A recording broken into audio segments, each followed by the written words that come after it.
আসসালামু আলাইকুম বন্ধুরা, কী অবস্থা, কেমন আছেন সবাই? শুভেচ্ছা জানাচ্ছি চারঘাট উপজেলা থেকে। আমি এখন এমন একটি সুন্দর গ্রামে আছি, যেই গ্রামে শুধু কুশরের গুড় তৈরি হচ্ছে। আমার পাশে দেখতে পাচ্ছেন যে প্রচুর পরিমাণে কুশরের জমি, এবং এই জায়গাতে রয়েছে হচ্ছে ডান সাইডে রয়েছে হচ্ছে কল, এবং তার ডান সাইডে রয়েছে হচ্ছে যে চুলা। এখানে কিন্তু দুইটা চুলা আছে। এরকম কিন্তু হিউজ পরিমাণ, মানে এই গ্রামের আশেপাশে শুধু খেজুরের গুড় তৈরি, এই গ্রামের আশেপাশে শুধু কুশরের গুড় তৈরি হচ্ছে। আর এই যে দেখেন, এখানে কিন্তু অলরেডি প্রস্তুত করছে। এটা শুধু হাঁড়িতে এখন রাখবে, মাটির হাঁড়িতে।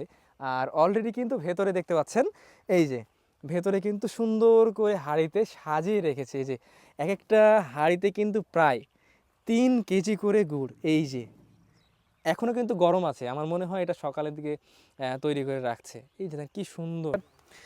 তো বন্ধুরা, আপনারা যদি এই সুন্দর গুড়টি নিতে চান বা এই জায়গাতে এসে আপনারা নিজেরা তৈরি করবেন ভাইয়ের সঙ্গে বসে, তাহলে কিন্তু করতে পারেন। আর এটার যারা আসলে এটা প্রস্তুত করছে বা তৈরি করছে, তাদের পেজের নাম হচ্ছে প্রিমিয়াম ফুড, এটা রাজশাহীর। তার সঙ্গে যোগাযোগ করতে পারেন। আমার স্ক্রিনে দেওয়া নাম্বারেও কিন্তু আপনারা যোগাযোগ করতে পারবেন যদি নিতে চান। আপনারা কুরিয়ার নিতে পারবেন বা আপনারা এসেও নিয়ে যেতে পারেন, কোনো সমস্যা নাই। আশা করি আপনারা কিন্তু একদম অথেন্টিক গুড় এখান থেকে পাবেন।